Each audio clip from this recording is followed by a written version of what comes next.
Ada hal penting di sini jemaah sekalian. Semua yang Nabi SAW lakukan adalah mukjizat dari Allah SWT. Itu bukan berarti beliau mengetahui hal yang gaib. Ini sebuah titip pesan yang penting ya. Jadi beliau sendiri tidak tahu yang gaib. Kadang-kadang kalau ada sahabat bertanya tentang hukum, Nabi SAW diam dulu kalau tidak ada wahyu. Sampai wahyu turun, baru beliau jelaskan. Jadi tidak pernah Nabi SAW karang-karang. Kenapa kita datangkan poin ini? Karena terlalu banyak, mohon maaf kalau ada teman-teman kita yang pernah belajar tarekat. Ini cukup banyak teman-teman kita yang sedang belajar, kemudian mereka mengatakan ada hal-hal gaib yang datang kepadanya. Ada yang mengatakan sudah pergi sholat di Mekah, ya. Ada yang mengatakan dari mana Jumatnya? Syekhnya datang dari Mekah. Padahal waktu Jumat sama Indonesia kan beda jauh. Bagaimana bisa orang Jumat di Indonesia baru sholat Jumat, dia bilang saya baru sholat dari Mekah. Jumatnya Mekah belum kan, mundur 4 jam. Gitu kan. Dan mereka banyak sekali menggunakan jin-jin untuk menguasai orang. Sampai pada tingkat mereka menganggap pada tingkat walinya tidak perlu sholat. Syariat sudah ditangguhkan untuk mereka. Ini semua kejahilan yang berbahaya sekali.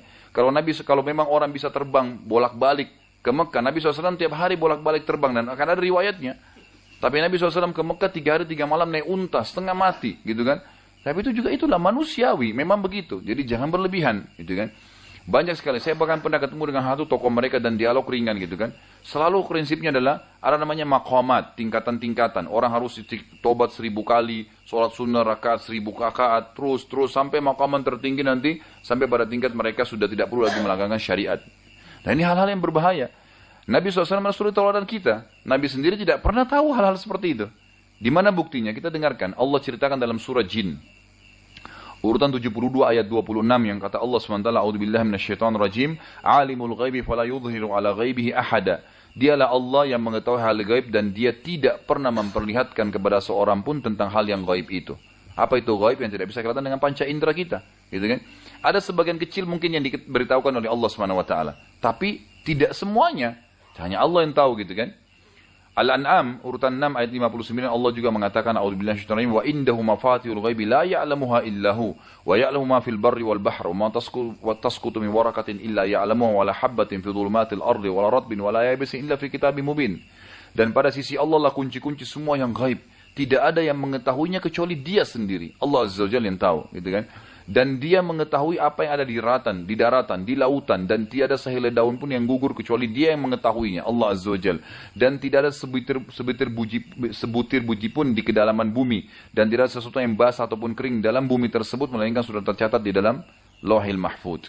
Kemudian dalam surah Al-An'am urutan 6 ayat 50 juga Allah SWT mengatakan, a'udzubillahi qul la aqulu lakum indi khazainul ghaib wa la a'lamul ghaib wa la aqulu lakum inni malak in attabi'u illa ma yuha ilai qul hal yastawil a'ma wal basir afala tatafakkarun.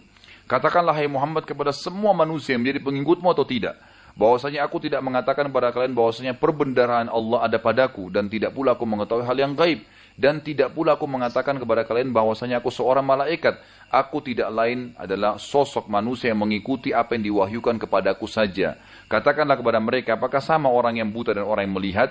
Maka apakah kalian tidak memikirkan hal-hal tersebut? Baik, ini cukup banyak dalil-dalilnya, saya tidak bacakan semua, tapi di antaranya adalah dijelaskan misalnya dalam surah ya, Hud urutan 11 ayat 49 ya. Allah SWT mengatakan tilka min amba'il ghaibi nuhiha ilaik ma kunta ta'lamu anta wala qaumuka min qablu hadza fasbir innal aqibata lil muttaqin. Setelah Allah SWT ceritakan tentang kisah Nabi-Nabi, lalu Allah mengatakan kepada Nabi Muhammad SAW dan untuk kita semua, itu adalah di antara berita-berita penting tentang ghaib ya, yang kami wahyukan kepadamu wahai Muhammad, tidak pernah kamu tahu sebelumnya. Nabi Muhammad SAW tidak pernah tahu bagaimana kehidupan Nabi Hud, Nabi Saleh, Nabi Shu'aib. Tapi dengan datangnya Al-Quran Allah beritakan, maka Nabi SAW jadi tahu. Itu pun dari Allah SWT. Kamu tidak pernah tahu sebelumnya dan juga kaummu. Maka bersabarlah, sesungguhnya kesudahan yang baik pasti bagi orang-orang yang bertakwa. Baik. Siapapun yang percaya hal yang gaib selain dari Allah SWT maka berbahaya. Termasuk orang yang banyak mendatangi peramal dan dukun. Nabi SAW mengatakan dalam 2 riwayat yang sahih, yang pertama, barang siapa yang mendatangi dukun dan peramal serta bertanya padanya, tanya saja, ramal jari tangannya lah, tanya masalah kehidupannya, raut wajahnya, pakai kartu, ya apa saya tebak-tebak, ramalan bintang, semua dilarang dalam agama kita. Karena seorang mukmin hanya menggantungkan nasibnya kepada Allah Azza wa Jalla, itu asasnya, tidak menggantungkan pada benda-benda. Karena itu namanya tatayur, menggantungkan nasib pada benda. Ya Allah SWT menjadikan tatayur sebagai perbuatan syirik. Seperti orang mengatakan di Indonesia tangan kanannya gatal mau keluar duit, tangan kiri gatal mau dapat duit. Kan gitu. Ini matanya kedap-kedip. Kalau emang tangan kiri gatal dapat duit, tiap hari aja gatalin gitu kan. Cuma masalahnya memang ini urat sarafnya lagi bermasalah, gitu kan. Matanya kalau kedap-kedip di atas mau senang, kalau di bawah mau sedih. Ini tatayur, nggak boleh. Menggantungkan nasib. Hari Selasa dianggap hari sial, tidak mau keluar. Kalau ada kecelakaan dianggap itu adalah hari sial. Nabi SAW mengatakan, Allah berfirman hadis qudsi, la tasubud dahar fa inni dahar. Jangan kalian nyalahkan waktu karena saya pencipta waktu itu, gitu kan? Jadi nggak ada hari sial dalam Islam, contohnya. Tatayur semua. Kata Nabi SAW, siapa yang mendatangi peramal, bertanya padanya, belum ikut percaya, cuma nanya-nanya, coba-coba saja, maka tidak diterima sholatnya 40 hari. Pernah ada yang tanya sama saya begini, Ustaz, kalau begitu tetap sholat nggak? Nah, saya bilang yang tidak diterima sholatnya 40 hari, bukan yang belum dikerjakan, yang sudah dikerjakan. Jadi tetap sholat sekarang, tapi 40 hari yang lalu hilang, gitu kan? Jadi yang sebelumnya, bukan sesudahnya gitu. Dikatakan barang siapa yang mendatangi peramal dan bertanya padanya serta mempercayainya apa yang dia ucapkan, maka dia telah kafir terhadap apa yang diturunkan kepada Muhammad sallallahu alaihi wasallam.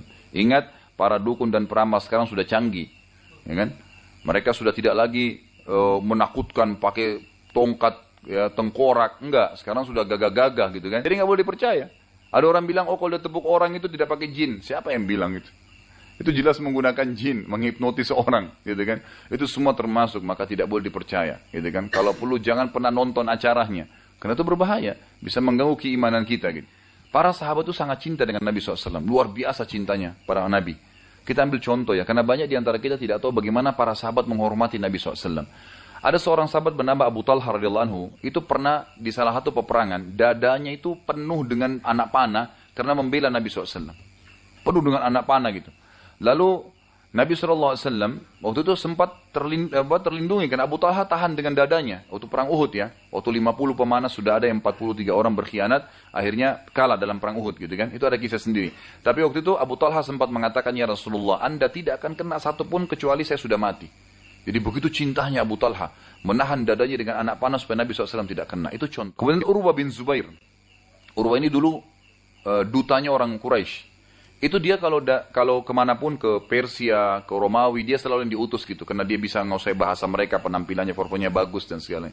Urwah bilang, saya tidak pernah melihat ada orang-orang menghormati ya pimpinannya seperti para sahabat menghormati, seperti sahabat Muhammad menghormati Muhammad. Jadi Nabi SAW itu kalau lagi jalan, para sahabat menaungi dengan pelapa kurma. Kalau beliau lagi duduk, maka para sahabat mengelilingi beliau SAW. Habis wudu, air wudunya diambil. Khusus untuk Nabi SAW ya. Diambil air wudunya oleh mereka. Ini Nabi SAW. Karena banyak orang begitu, menganggap dirinya seperti Nabi. Gitu. Baik, itu cuma Nabi SAW. Jadi mereka sangat menghormati gitu. Dan belum pernah, kata Urwah, saya sudah mendatangi Rom, gitu kan, Romawi. Saya sudah datangi ya Persia. Saya sudah datangi negeri Afrika Najasyi, negerinya Ajasyi. Saya sudah datangi negeri-negeri Tuba, raja-raja Yaman. Belum pernah ada yang menghormati seperti sahabat menghormati Nabi SAW. Jadi mereka sangat menghormati. Semua sahabat tidak pernah ada yang berani memandang mata Nabi SAW, menundukkan mata beliau. Mereka tidak pernah berani mengangkat suara di atas suara Nabi SAW. Apapun instruksinya semua diikutin. Karena begitulah ya kita diperintahkan oleh Allah Subhanahu Wa Taala. Nah, yang saya ingin titik beratkan adalah semua kemuliaan yang telah para sahabat berikan pada Nabi SAW bukan berarti mereka menempatkan Nabi SAW melebihi kedudukan beliau. Gitu kan, sebagai Nabi. Beliau adalah Nabi, Rasul, pemimpin anak cucu Adam, pemilik syafaat kubra pada hari kiamat, dan lain-lain. Tetapi tolong renungi ayat ini. Ayat ini penting. Allah berfirman dalam surah Al-Kahfi urutan 18 ayat 110 bunyinya begini. A'udzubillahi minasyaitonirrajim. Qul innama ana basyarum mithlukum yuha ilayya annama ilahukum ilahun wahid amman kana yarju liqa'a rabbih falyamal amalan salihan wa la yusyrik bi ibadati rabbih ahada. Katakanlah hai Muhammad kepada semua pengikutmu, kau memang Nabi, pantas dihormatin, dijunjung, tapi ingat, katakanlah sesungguhnya aku adalah manusia biasa seperti kalian, yang hanya diwahyukan kepadaku, bahwasanya tidak ada Tuhan kalian kecuali yang satu esa Allah. Barang siapa yang mengharap berjumpa dengan Tuhannya, maka hendaklah dia mengerjakan amal soleh yang telah saya tuntunkan, gitu kan? Dan jangan ia mempersekutukan seorang pun dan beribadah kepada selain Tuhannya.